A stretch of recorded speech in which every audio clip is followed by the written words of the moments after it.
Have you ever wondered why Canada is in debt? Have you ever wondered why the government forces Canadians to pay so many taxes? Have you ever wondered why the bankers from the largest private banks are becoming wealthier and the rest of us are not? Have you ever wondered why the gross national debt is over $800 billion? Or why we are spending $160 million a day on the interest of the national debt? That's $60 billion a year. Have you ever wondered who receives the $60 billion? What I have discovered is the banks and the government have colluded to financially enslave the people of Canada. I will share with you 3 important points of reference which will hopefully spark enough interest and concern for you to continue the research on your own and to engage your government to stop this criminal act against the people of Canada. First, we will briefly examine the Bank of Canada. Second, we will see how our banking system works today. And lastly, I will offer a viable solution that we can petition our government to implement. A very little known figure in Canadian history is J.O. Grattan McGeer. He was a lawyer, Member of Parliament, and Mayor of Vancouver. His contribution to Canada is probably the greatest in our history. He championed the creation of the National Bank of Canada, whose sole purpose is to create and manage Canada's money. It was formed on July 3, 1934, and owned by all Canadians. Until the 1970s, because of the Bank of Canada, Canada's national debt was held at a constant, manageable level, until the government decided to implement what we now have as our modern-day banking system that is robbing the Canadian people. So how are they robbing us?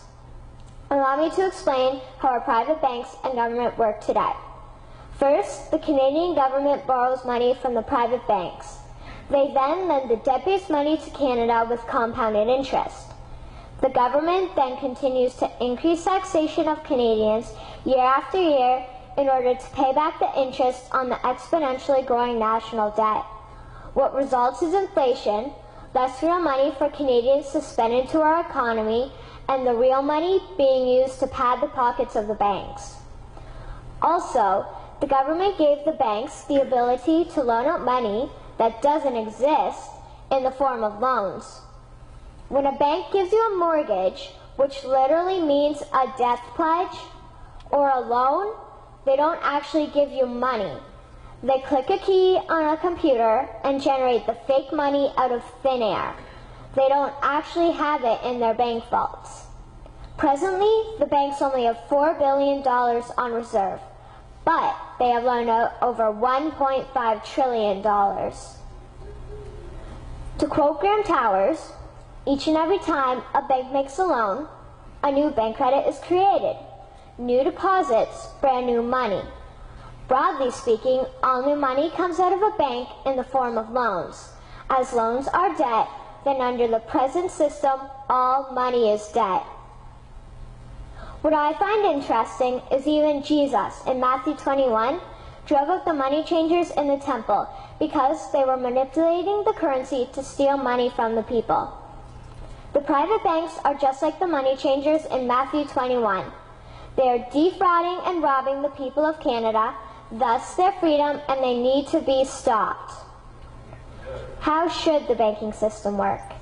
In an infamous interview, Mr. McGeer asked Mr. Towers, "Can you tell me why a government with power to create money should give that power away to a private monopoly and then borrow that which Parliament can create itself back at interest to the point of national bankruptcy?"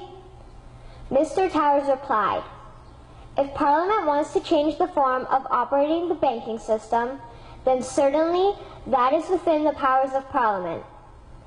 In other words, if the Canadian government needs money, they can borrow it directly from the Bank of Canada.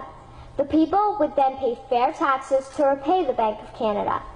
This tax money would in turn get injected back into our economic infrastructure and the debt would be wiped out.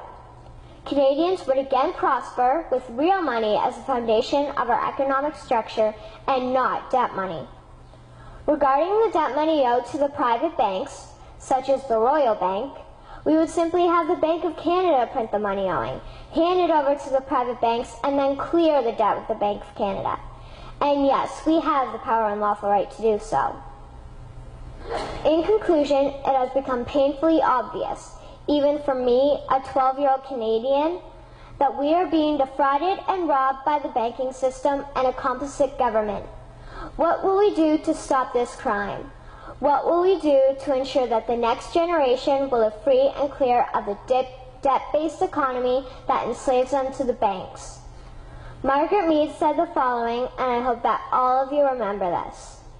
Never doubt that a small group of people can change the world.